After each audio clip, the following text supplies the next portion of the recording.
common concern that people have about networking, and I invite everybody here to talk to your panelists, your new alumni, after the event today. One concern about networking is how to maintain the relationships over time, especially if a person feels that he or she doesn't have anything of value to say. They sort of feel a little nervous to just say, hey, what's up? How can students effectively maintain relationships over a span of several months? Sorry, the question was how to maintain the relationship? Yeah. I think it's just when you're lucky to meet an alum that you kind of hit it off with, I don't think you have to necessarily push yourself to do anything you wouldn't normally do with someone that you meet that you like or develop a bond with. So my example with working at Disney, I was lucky my second year to be introduced to an alum that Career Services kind of introduced me to that was part of the team then. And I just kind of met him to network, and we ended up becoming kind of really good friends in the process. And I learned a lot about home entertainment and kind of this business unit at Disney through the process. And I didn't necessarily know what business unit I wanted to work for within the company. And kind of through our relationship, I started to really kind of develop an interest in this business. And then an opportunity opened up, and he had moved to Activision the month after I graduated, which I thought was kind of not fortuitous at the time. And he was great, and he just kind of helped guide me through the process. So, I don't think there's anything you need to do out of the ordinary in terms of someone that you meet.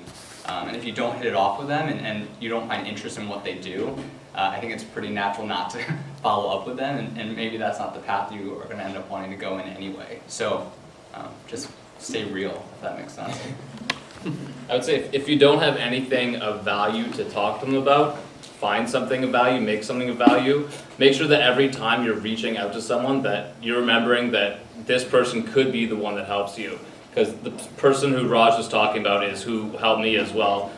His name's Conrad Ribeiro, and you guys will meet him, I believe, tomorrow. And he is amazing. Like, he's really, really great. And he really went out of his way to help me, but it was because he saw that I had put in the preparation. I know that he saw the same thing in Raj, that every time you communicate with him, you have to keep in mind that, this could be the guy that gets you your job, that looks out for you. And just things that I always make sure that I do when I'm looking to network, because I network up a lot, but I also network across, and then I also network down as well. I was a teacher to underprivileged kids. I taught them business and leadership last summer. So I've got 32 sort of mentees that I take care of and talk to on a regular basis. And I've got a whole network of mentors above me, and also at lateral levels as well. So just some of the really, really important things is just show that you're prepared. So when you send an email to them, include your resume, include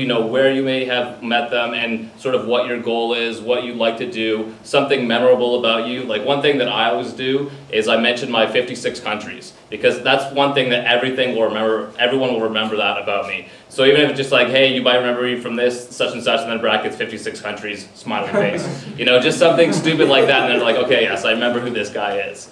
And then, so just being prepared, showing them that you understand that you have a goal in mind. So letting them know that, you're not there to waste their time. Showing them that you really, really value their time, and that you know how to avoid awkwardness. When you go up and meet someone, be prepared, know what you want to say to them.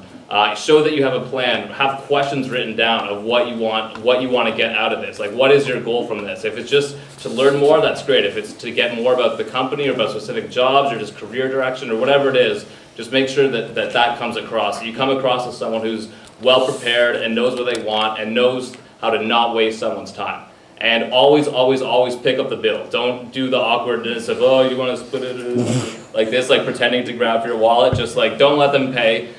Show them that you value their time and just pay right away. And then also after that, always send a thank you email. It doesn't have to be right away, but what I really like to do is send an email and just say, hey, these are some of the cool things that I really got out of you. I really appreciated this. Look, I was actually listening. I was actually taking notes. These are the things that I'm going to do, or that I've already done even better out of what I got out of the meeting with you. And those are ways that you'll get people to really, really help you. When you show that you're really motivated, you're dedicated, and you're a hard worker, you put in the effort, that's what's really going to make a difference, and that's what's going to get someone to want to help you even more. I didn't really know Conrad. I just put my best foot forward every time I talked to him. And when I was interviewing at Activision, he went into every single person that I was interviewing with before I went in there and said, this guy is awesome. You're going to love him. Hire this guy. And he had no reason to do that at all. Even if I hadn't gone to Pepperdine, after the relationship that I built with him and that Raj built with him, I'm sure he would have done that for you, because he had that confidence in you. He got calls and emails from other Pepperdine students who he didn't really know, or he met once or twice, and he said straight up, you can copy me on an email if you want to, but I don't really know you. There's not a lot I can do to help you. So just being really, really proactive, being prepared is super key. When should they start, Mike? Tomorrow. Yeah, exactly. Yeah. Carrie, it's You can't start fast enough. Well, I just think it's so funny because this is a perfect example of networking, because I actually got Conrad his job at Disney.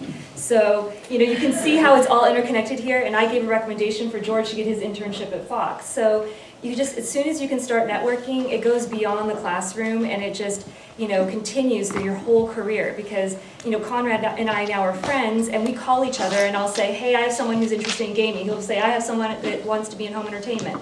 And so because we know each other's work style, and we know what we're looking for, you trust their recommendations. So you can't start soon enough. You should start planning for your internship now. You'll be amazed how fast things start to fill up.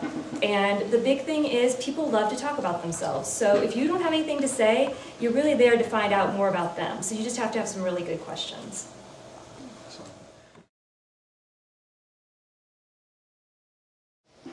I suppose when you're branding yourself, I guess it starts obviously at the when you're out there doing your networking and meeting people. And I guess when somebody comes and meets with me, and I probably meet with probably 3 or 4 people a year, it seems, different people. And I guess what I remember people is when they talk specifics. I guess that kind of goes back to what Anita was saying about deciding exactly what you want. Because I know, like in interviews, for example, when somebody starts telling me how they're going to help me or how good their skills are in a very specific issue, that kind of makes me remember what they're good at. So for example, when they come back to me and they're looking at a job or something like that, which again is probably one of the most valuable things, once you come talk to me, then you find a job you want at Sony and let me know, and now I know you and you're very specific about it, that helps me figure out if I can help you or not. But being very specific about what you're good at and what you're looking for exactly, even if it means you're talking to a person who doesn't do that. If you get in to talk to me but you want to work in finance, for example, I know everybody in finance, or I might know people in operations. Or if you don't want to work in home entertainment, maybe you want to read scripts for a living. I know people that do that. So being very, very specific helps a lot, because then we tend to remember what you really want. And then when you come back to us and you're looking for that, or if you find a job like that, it kind of helps out a lot. So I guess try to think about exactly what you want.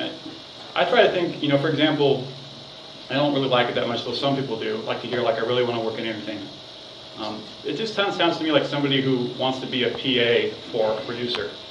I mean, that doesn't sound like much. You're all MBAs, so what do you bring to the table? How good is your Excel skills? How good are your analytics? Do you know the difference between operating income and net income?